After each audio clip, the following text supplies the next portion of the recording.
The biggest and the best in cybersports are revving up and getting ready for action. Getting ready for the biggest robot tournament in the world. From the Technodrome at Shepperton Studios, we bring you Techno Games 2002.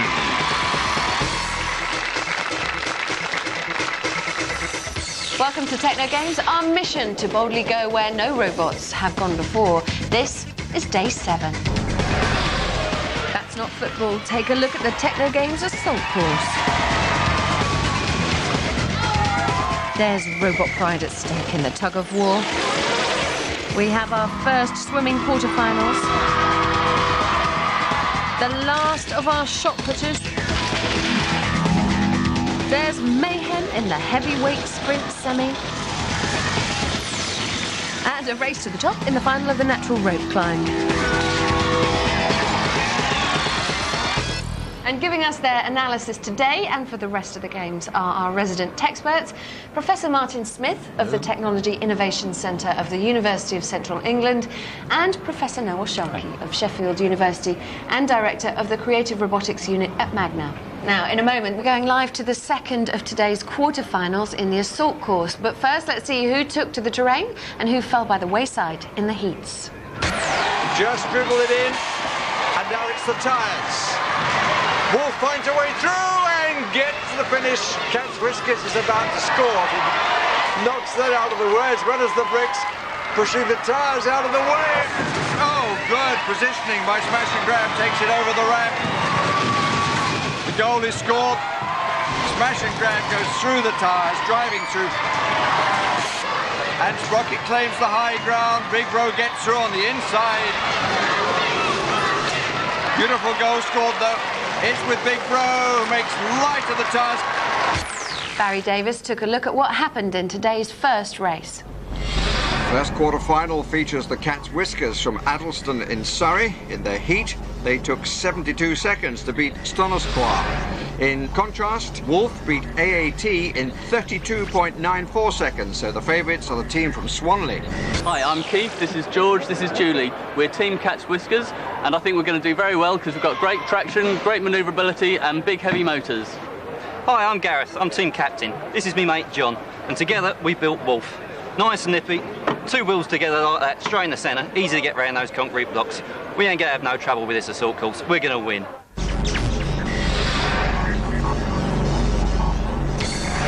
The statistics on Gareth's side. Teams stand by to compete. Power up. Cat's Whiskers nearer the camera. Far side is Wolf. And Wolf slightly quicker away. The Cat's Whiskers immediately in trouble. And Wolf is already through the first obstacle, whereas the Cat's Whiskers can't find the way home. Through the second comes Wolf. Manoeuvring well, the Cat's Whiskers finally gets past the first as Wolf comes in to score a goal. And now turns to the tyres. Up the ramp goes the Cat's Whiskers, or tries to, but gets stuck. Oh, the tyres falling on top of Wolf. Cat's Whiskers stuck at the bottom of the ramp, and Wolf crosses the finishing line. The Cat's Whiskers won't finish, but Wolf sets a time of 34.65. Not as fast as its heat, but still going to be hard to beat. So now we can go down live to Andy Collins for the second quarter-final. Now, Andy, Big Bro would have completed the course in record time if it hadn't incurred a time penalty last time. So is he going to be more careful this time? I think he's being more careful, and I think he's sulking at the moment. I'll go over to him in a minute. But first of all, Smash and Grab. You had a little bit of damage. Yeah, we lost a bit. This? We lost a bit, yes, we did. It still works? It still works, so still we're runs. not too worried about that part anyway. But the thing is, right, you're up against Big Brother. No, Ian's a really good driver. He's It's a good driver, scary. and he's fast too. Let's go over to Big Brother. Ian. Hello, mate. Now, you've got to be careful here, all right? OK, the referees are watching you very closely after what you did in the last round, all right? I didn't say I had to go round. You've got to pick your way through the maze, not just barge your way through it, OK? OK? Right. Try and beat the record. You nearly did it last time until you picked up the time penalty. So we go from the Big Brother to the Big Mama, Philippa. Less of the big. Thanks, Andy. Now over to Barry Davis to guide us through the action. Big Bro from Brighton took just 22 seconds to finish the course and remove Sprocket before those 10 penalty points. In contrast, Smash and Grab from further down the coast at Lancing took nearly twice as long to remove Quadsy.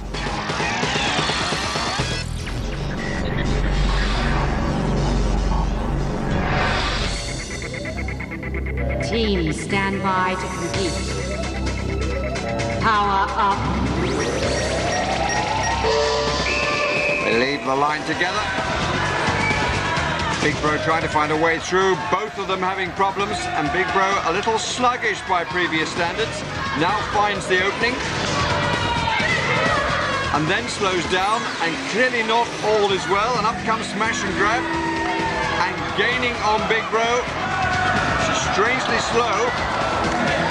Smash and Grab in problems at the bottom of the ramp. This is going to be a very slow heat indeed, and I think Smash and Grab may well be out of it.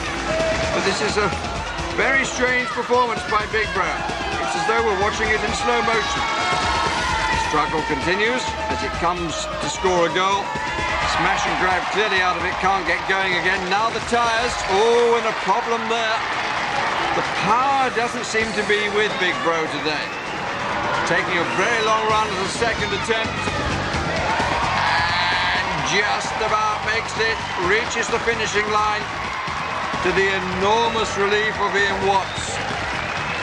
Not a good performance by Big Bro, but even so, Big Bro will make it through to the semi-final. But it needs some invigorating from somewhere if it's to go further than that. Fastest quarter-final for sure. Smash and Grab. It was there for the taking. It's obvious Big Brother had some trouble. Yeah. All you had to do was finish the course. What happened?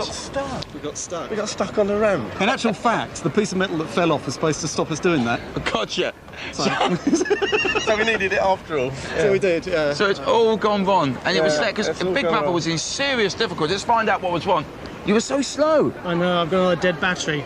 I lost a battery in one of the other tournaments a couple of days ago, and another one's failed. So I think it's time to go out and buy some new ones. Because if you don't get the batteries fixed, you're not going to go through to the final, are you? Because everybody's going to beat that so slow. You got any batteries, mate? Oh, Actually, we can do a good deal on batteries. are you going to give us batteries? We'll sell them, come along. Oh, yes. Make a bit of a profit. Absolutely, got to do something. That's my boy. That's my boy. Well done. Big Bro's winning time, a very slow 1 minute 13.34. And in the semi-final on Thursday, it goes against the very quick Wolf. So Wolf is proving himself to be the robot of the event, almost. And there's a few others that we can look out for, but they're really good times just coming in with 34.65. Cat's Whiskers weren't much competition because they didn't finish, but what I noticed with both robots that was interesting was they were both going into reverse to do certain things like the obstacles and the goal scoring. Why would they be doing that? It's very hard to steer a ball if you're a wedge. The ball can roll up anywhere, so if you've got a plain flat back, it's much easier to control the angle of which you hit the ball. Big Bro, really Very lucky. to get through with a time like that. But more technical traumas in that heat. Yes. It's good that he has the sort of design limits that even with bad batteries it still works, but even so. Yeah. But Smash and Grab, what a shame. Very good first round, very competent performance, a little bit slow, 40 seconds, but getting caught in the seesaw. And that's as far as they're going. That's just the luck of the game. Thanks, guys. Make sure you tune in tomorrow when the last batch of robots will be trying to navigate their way to the assault course semi-finals. But now it's time to find out which robots stood tall and which couldn't take the strain in the tug of war. This is how the first heats yesterday turned out. And Big Bro immediately with the pull, and into the pit goes Mighty Mouse. British Bulldog backing away, taking Chip with it, right to the brink. But now reverse comes into it, but it's still in favour of British Bulldog. Chip right on the edge of the pit, holding, and British Bulldog adjudged the winner. Barry watched the robots squaring up for today's tugging. Hoping to pull the other into the pit are Ridgway from Nutley in East Sussex, Jeff Smith, John Bell and his 10-year-old daughter Sarah, and Storm Chaser from Huntingdon in Cambridgeshire, Andrew Marchant, David Gamble and Brian Moss. Storm Chaser, these boys mean business. Not content with running 24-volt motors on 36 volts, they've even gone to the trouble of adding ballast to the machine to get it to weigh 100 kilos on the dot. But other teams are doing the same thing. Overheating in this is going to be a critical factor, particularly the motors. The hotter they get, the more inefficient they become. So with these points in mind, let's see how they bear up under the strain of competition. Hi, we are Team Ridgeback. This is our robot, Ridgeback. We're here to compete in the tug of war. So we do well. We have nice soft rubber tyres. We have large 750 watt motors. We have a very high gear ratio. We are going to get out there and we are going to pull them.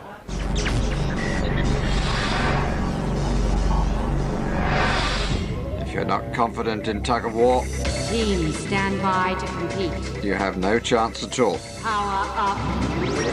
Storm Chaser on the right, Ridgeback on the left. Storm Chaser doing the job initially on the brink, and then a bit of recovery, but down goes Ridgeback. Victory for Storm Chaser.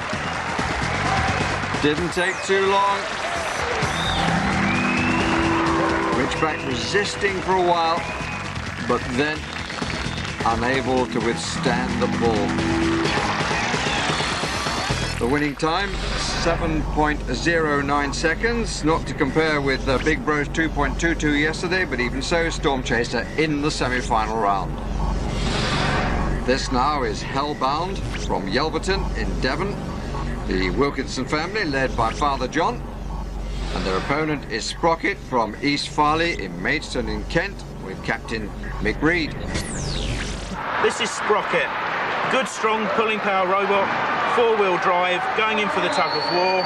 We're right up to the weight limit. We're pretty certain there's only one robot out there that might beat us. Hi, I'm John. I'm the team captain. This is Vicky. This is James. This is our robot, Hellbound. We're up from the West Country to show you Londoners how it's done. We're in tug of war and we're going to give as good as we get.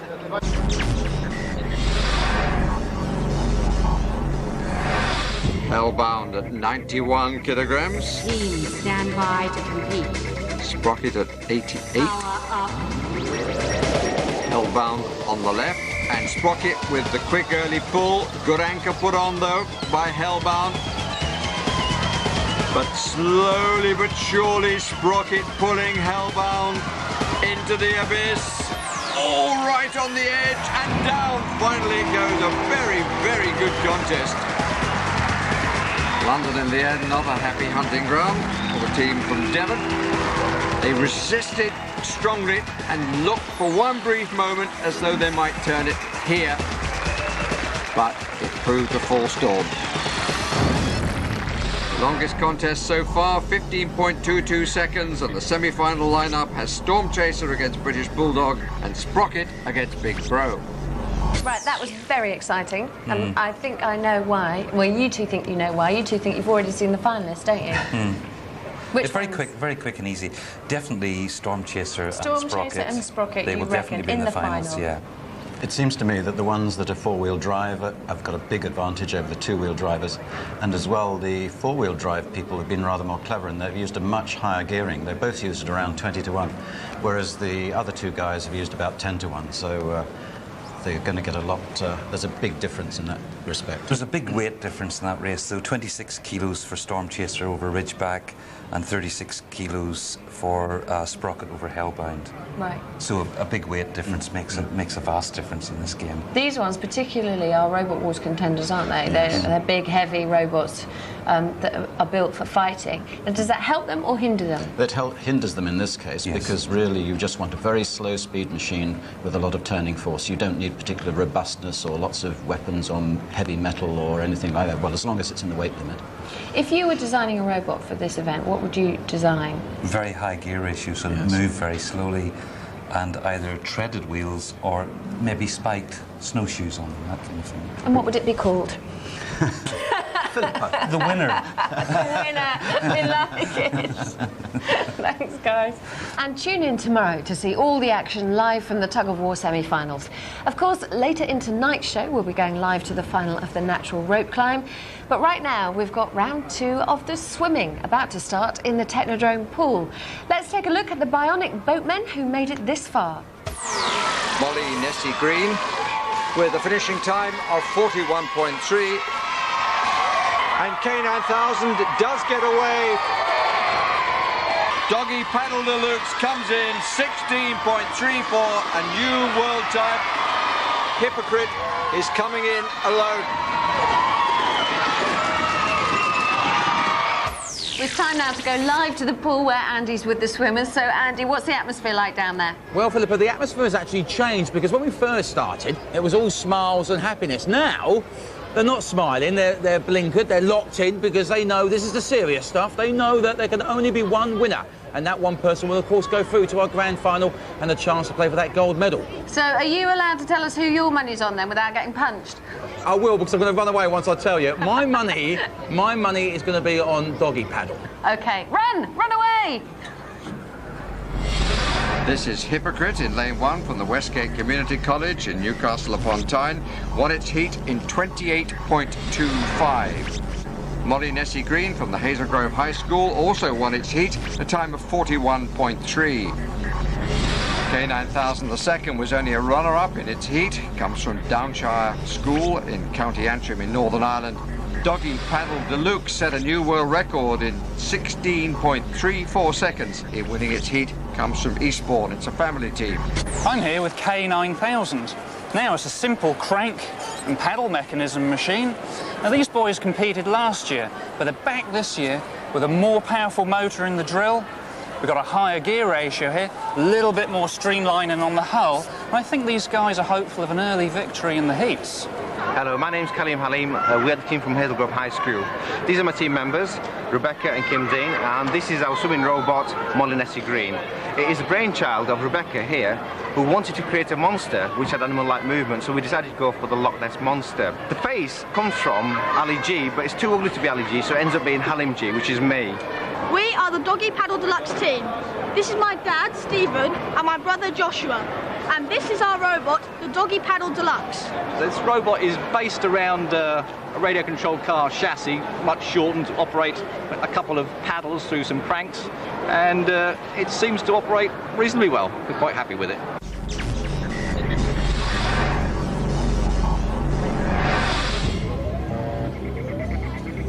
Doggy Paddle Deluxe, the favourite, all poised to go.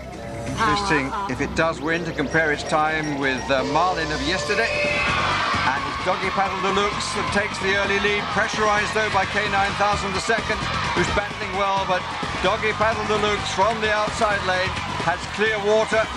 No question as to the qualifier for the final. Doggy Paddle Deluxe 15.56, the winning time. K9000 the second, in second place, Hypocrite in third. The rather sad figure at the back of the pool is Molly Nessie Green. K9000 the second, in fact, hit the wall, but Doggy Paddle Deluxe was up and gone and setting a new personal best time. You see, the thing is, I can pick a winner. You see, I can pick a team. Well done indeed. Fantastic. Happy with that, Steve? Thrilled, absolutely thrilled. Did it go according as planned? Exactly, yeah. That's perfect. Just good bit of steering, good bit of throttle control. What more can you ask for, eh? Listen, you're through to the final now, OK? We're up, no, place for the gold medal. Confident. Yeah. Well, we've seen one that's a little bit worrying us, but we're going to give it our best shot. Well, listen, team, best of luck. Best of luck. Well done. Thank you. That one will be Marlin, who was over 4 seconds faster than Doggy Paddle Deluxe's winning time there of 15.56. A lot to make up, but a lot happens in the pool. Some wonderful water babes there. Yes. In fact, 4 lovely creatures, but only one winner we could have, and it was Doggy Paddle Deluxe. Yes. And were you surprised? Not really. No, neither was I. Doggy Paddle Deluxe uses radio control racing car motors, which are very efficient and very light, so that's a very good choice of power source. Well, obviously, and the other reason it won was because it was the best looking and cute. I disagree entirely. I think that K9000 was better looking. Who cares about the technology? This is what it boils down to. What do they look like? What's the paintwork like? K9000 was extremely impressive there because, as I said earlier, it was 21 seconds last year, and then this year it was 49.3 seconds, even though they'd streamlined it. Yeah. But in that race, it was actually 19.69 seconds. Do you think Doggy Paddle Deluxe, can make it through all the way and get that gold medal? I don't think it could get the gold medal against Marlin because, well, we've seen Marlin's at 11 seconds. I don't think they could, unless they put another sort of 1,000 volts into the battery or something. Thank you. We'll have all the aquatic action from the second heat of round 2 later in the programme. But coming up next, the final of the shot put, an event so explosive the tech teams had to compete outside the arena. Let's have a look at the first shot bots in action yesterday. It's lob a lot. First attempt looks just a bit short of 15. Good height here and good distance, and they might well have a new world record. It's annihilated the world record, over 25 metres. Just on the 30-metre line. Total Recoil leads at the end of the first round with a distance of 30 metres, but Super Slinger had to abort, will now get a chance in round 2. Hello, my name's Gary Roberts. I'm Nick. I'm Rick Jarvis, and we're from Blessed Edward Old Corn High School in Worcester. It's a robot, so love a lot. It's a bit improvised, this robot, because the cake tin was my mum's, and it was borrowed as such. The car springs as well are from Mr. Jarvis' car, so we're quite lucky to get hold of them, and we hope to fire it quite far this year.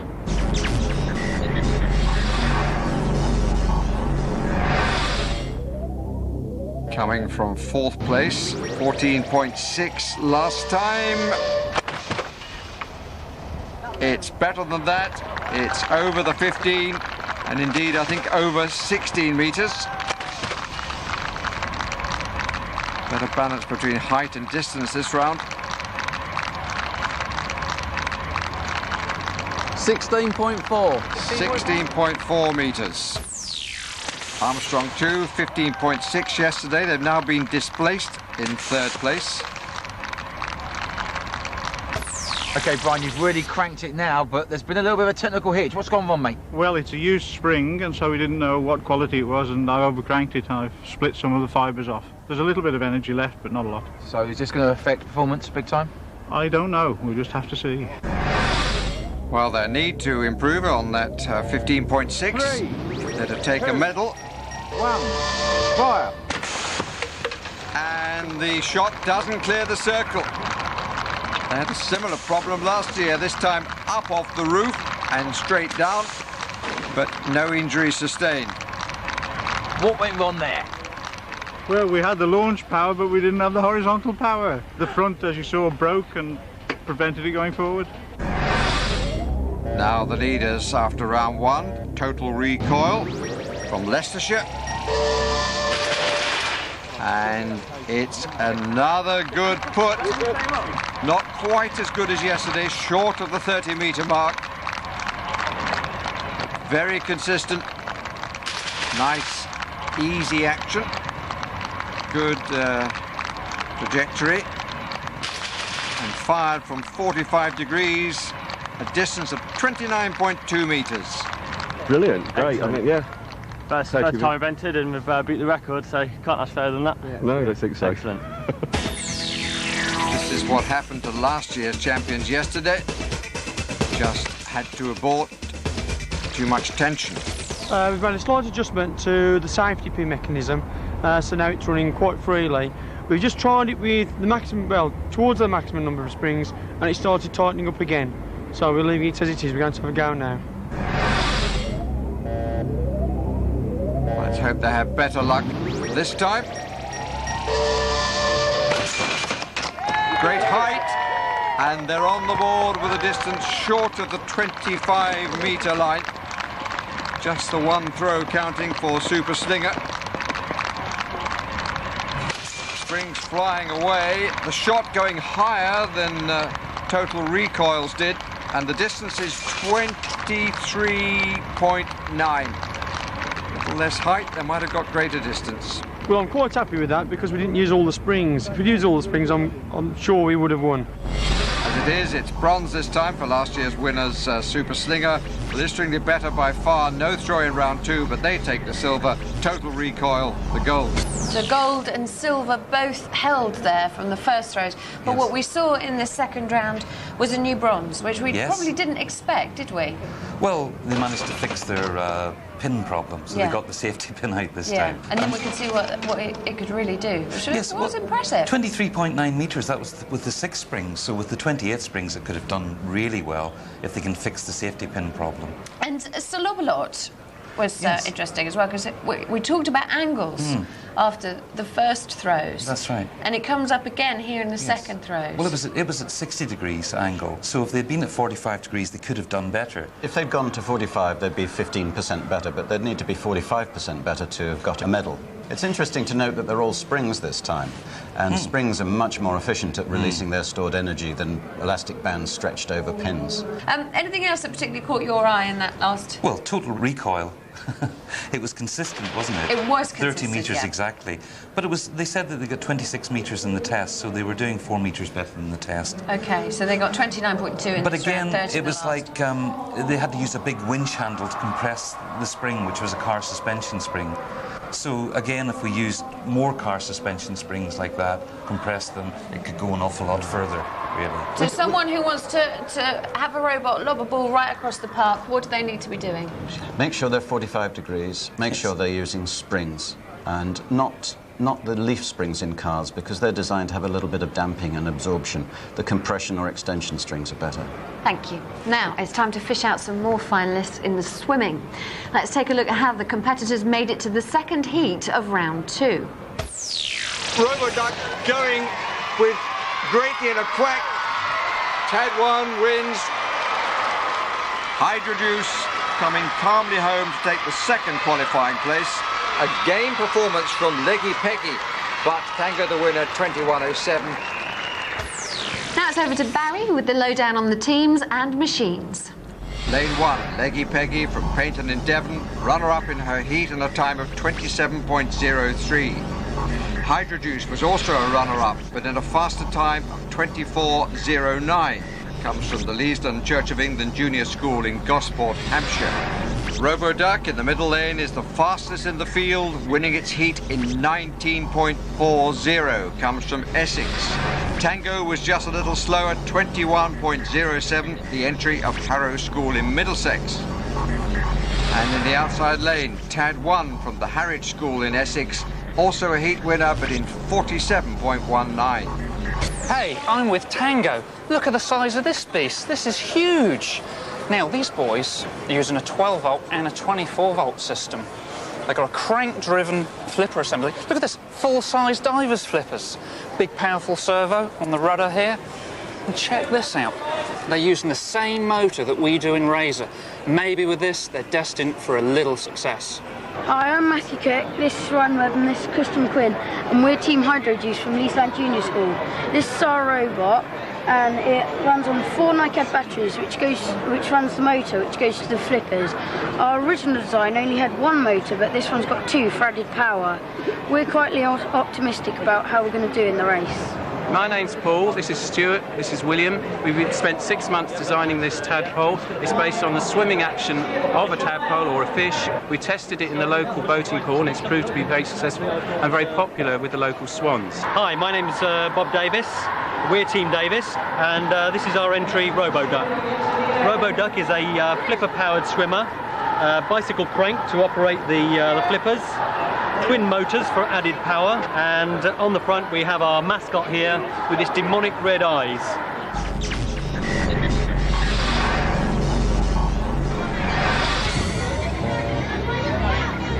Teams stand by to compete. 5 contenders. Power up. Only the winner goes through to the final. And it's Tango and Roboduck. Roboduck showing just ahead but steering a little bit wide. It's a battle between these two, Hydrojuice and Leggy Peggy, battling out for 3rd place, but this is the battle for a place in the final, and it's going to be Roboduck, by just about a duck. 18.53 the winning time, Hydrojuice 3rd, Leggy Peggy 4th, and Tad 1 at the back of the field. But what a good contest down the entire length of the pool. Roboduck made it a little bit difficult by steering wide, but got home just in front. Tad 1 finally makes it, so all the robots finish the course.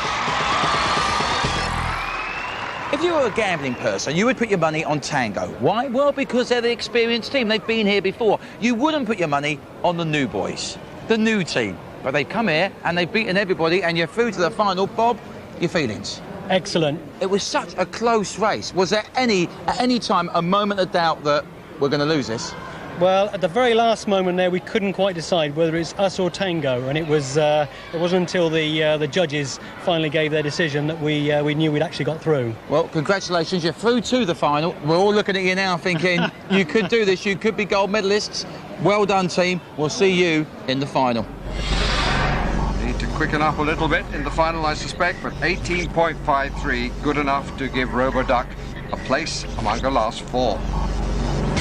It was very, very close. And in fact, I thought Tango had it for a while. What did you two think? I rather like the machine that's made out of bits of ducting and odd stuff lying around the house. I think that's marvellous. Did you notice that the duck was actually trembling on the top as the race was going on? That one's really making me laugh. But RoboDuck is really a very clear example of simplicity. There's one motor there working two flippers, and that's why it's doing so well. And they left a bit of flexibility in the design for tuning up, so they increased the voltage from 12 to 18. And that improved, that's what improved the time. So that's clever as well. So it took it up by nearly a second. But then Tango, by no means a failure. I mean, you know, it came in second, but it was extremely close. Well, they improved their time by 10 seconds.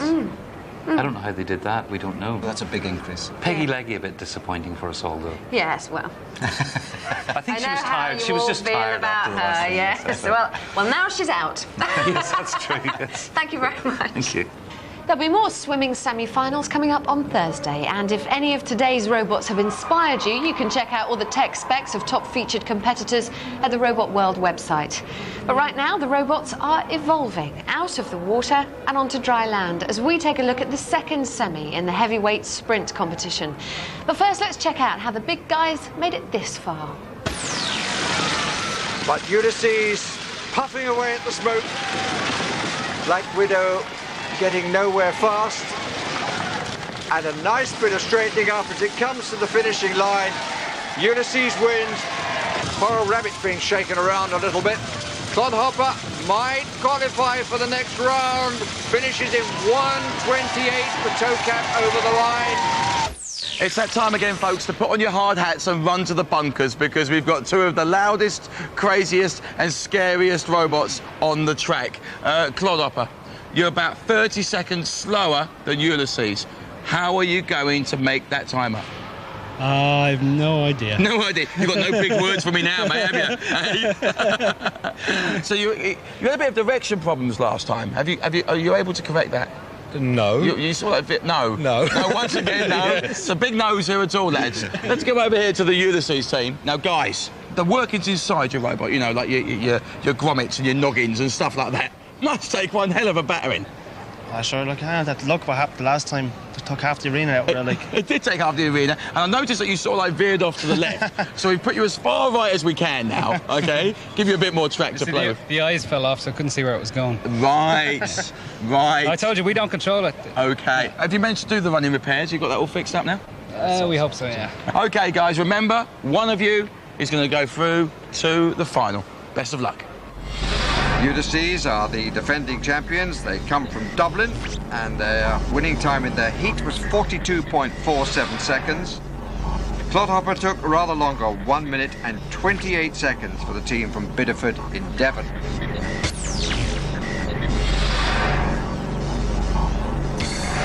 Well, for Clodhopper, it's a question of putting the best foot forward. Team stand by to compete. Ulysses with rather more feet. Will the eyes have it? Not too much in it at the beginning, but Ulysses loses one eye again and is cutting across into Clodhopper's lane. Is there a danger of a disqualification? I doubt it. The eye is still blinking. There's a mark on the toe of Clodhopper. Ulysses has the advantage, but continues to go off to the left. Will he attempt to climb the wall, as in the heat? Demolishes the 15-metre mark, but now using the wall very effectively. Down goes the 20-metre mark, the finishing line in sight. Clodhopper with another 8 metres to go as Ulysses crosses the line and goes through to the final. To obvious Irish delight. Clodhopper deserves to make the finish, but it's turned itself around. Ulysses has its own style. Don't get in its way is the message, but it makes it to the finish, one-eyed or not. And so eventually, after turning itself round, toes over the line for Clodhopper 2. They just don't build these robots to last. Right, whose is this? That's yours, obviously. Yeah, and I presume this is yours, Clodhopper? Thank you. Good start. Even Stevens, it was head-to-head. Well, we put our best foot forward, but it wasn't quite fast enough. Would you please stop with all the boot and foot remarks, please, sir? They're wearing a bit thin now. It was really good, up to the 5 metre mark, and then they just turned it up a bit and they just pulled away from you. Yeah, I think so. Well, they do have a petrol engine in there, yeah, which gives them the advantage. So let us go over here. Ulysses, once again, losing bits of your robots, but you've done it. You're through to the final. You're up against Scuttle, right? What are you going to do to your robot to make him that wee bit faster? Can you find it? Can you do it? We're going to kick the living daylights out if we catch it. If you catch it. If you catch it, Scuttle's not going to go down. 45.94, Ulysses winning time. Clodhopper will now take on Black Widow for the bronze. It's Scuttleby squared against Ulysses for the gold. We're about to do the tech specs on a giant boot and a furry red thing with lots of legs. This one does. I don't know how we conduct a serious interview about this. It's just fabulous. Yes, it was really good. It's a real treat. I love it. So why did Ulysses win then, chaps? Really, Latin scholars at home should notice that Ulysses in that race turned into its enemy Cyclops during the race. Indeed, indeed, the one-eyed monster. One important thing. But the other thing is that they suddenly sped up just when they needed to. Now, how did they manage to do that? Well, they don't do anything that just runs along. And the problem is their stride is by far the longest in there. And the problem with that is that sometimes when it's moving so fast up and down like that without great big weight, you notice that every so often it suddenly seems to slow down and stop. Yeah, almost like it's just having a break. And that's because it's bouncing up and down so fast that it can't move forward. To bore you with the technical reason, even though they're about identical weight, Ulysses has about 4 times the power of Clodhopper. Yes. That's, or possibly the alternative technical reason is that Clodhopper got stuck in its own bootlaces. Yes, yes, I did notice the shoelaces were undone. And then at that point, they turned around and went into reverse, which I thought was very wise. Yes, it was very wise. But it still didn't win them the race. Thanks, guys. Now, to round off the show, we're about to go live to the floor of the Technodrome where the top 2 robot rope climbers are preparing to hit the heights. But first, let's see how Ascender 2 and RC1 got to today's final, and in doing so, beat old favourite Skeletron into bronze medal position. Ascender 2 making it to the top. Skeletron going at her own pace. And away goes RC1, jerky style, but eating up the rope.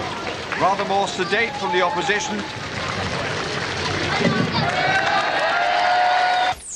OK, well, now we can go over to the new generation of finalists. Andy's with the robots. So, Andy, are they full of trepidation? Well, it's funny you should say that, old girl. Because it really should be a one-horse race. But my spies tell me that the Ascender crew have been making some fine modifications to your machine. What have you been up to, Murray? We've doubled the voltage. It's now running at 20 volts, which we've never tested, and it might well kill itself. It's a do or die. Do or die. It certainly is. Do or die. Let's go over here to the RC1 team. David, they've made some modifications. They say they've really tweaked the battery to the maximum. It's either going to shoot up there or it's going to go nowhere. Are you worried? Yeah, it could be, you know. It's fast anyway. We're faster at the moment, but, you know, it's the one that gets to the top that wins. You should be a politician. You're so diplomatic. You put it so well. And yet James is going, James, you're going to win this, aren't you? Yeah. Yeah. OK, James, it's all down to you, mate. Remember, whoever wins this will be getting a gold medal. Best of luck to both teams. I'm out of here. Now, Barry Davies is going to take us through the action. It's been a startling debut by RC1 in the Techno Games, a new world record under David Sr. and his son James. Ascender 2, the entry of Berwick High School. Mr. Hubbard and Murray McPherson and Aidan Wigham, 2 pupils.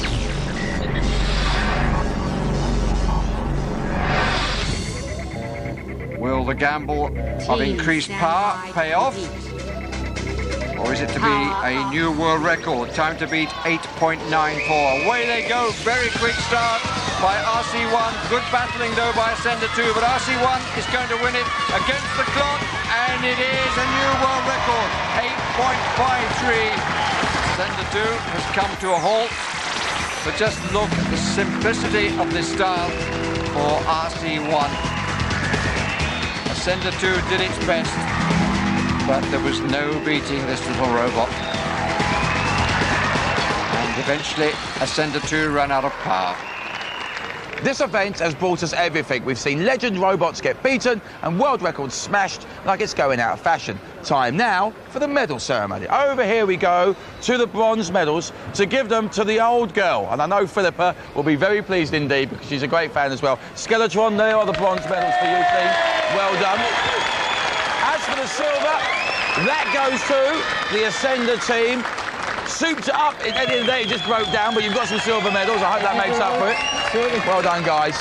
But the gold medals go to a team who have come here and absolutely smashed the world record. They are the gold medalists. Please make some noise and give it up for RC1. There you are, guys. Well done. Well done, teams. So gold for little RC1, silver for Ascender 2, and after taking the gold medal for the last 2 years, Skeletron now has to settle for bronze. So Martin, give me 3 good reasons why RC1 won. Well, first of all, it was the lightest of the 3 robots. Secondly, it was using a motor which was a radio-controlled car racing motor, so it's built for speed. And the third reason is it was using rotary motion, whereas something like Skeletron is using oscillating motion. And when you're using oscillating motion, you've got to accelerate, stop, accelerate backwards and forwards, and that uses a lot of power and takes time. The key to their machine was the clamping and releasing mechanism. Now that's very important for all the machines, and both Ascender 1 and Ascender 2, because you've got to hold on to the rope, release it, hold on to it, release it. And so what was special about that many of them, what they use is they use some sort of hydraulic or pneumatic ram that clamps onto the rope, but they use something that was very, very simple. Ascender used simply a little thing that turned, so when it stopped on the rope, it was digging into the rope. When it moved, it wasn't. Right. So just very, very simple. And RC1's was even cleverer. They used this very simple ratcheting mechanism. So it's a little ratchet that comes around very, very fast, extremely fast. I mean, that was the point. So it holds onto the rope, but as soon as they move, it releases immediately. So there's no hold up whatsoever, really. A bit like a car handbrake mechanism. Yes, it was like that, yeah. Thanks, guys. Don't forget, you can vote for the robot who you fancy as a star of the future in the People's Vote at the Robot World website. Just don't be surprised if your robot hero doesn't answer any fan mail. Here are the machines you can choose from in today's competition. Mighty Mouse, our first robot from the USA and possibly the most sophisticated robot in the games. Jack Flash, a beautiful design and surely a contender for the Special Award. Tomorrow, we'll be getting off to a flying start with the rocket car event, seeing semi-final action in the light sprint and tug of war, and watching the beautiful game in all its glory in the final of the football. But today, we've seen the rope climb champion RC1 set a new world record in the natural rope climb for the 3rd time in the games. Plus, Skeletron completed her own unique treble. She's now collected Techno Gold, Silver, and Bronze. What a lady. We'll see you tomorrow. Good night. If you'd like details of how to take part in Techno Games 2003, call 08700 100 678 for an application pack. Or if you have a text phone, dial 08000 15 33 50.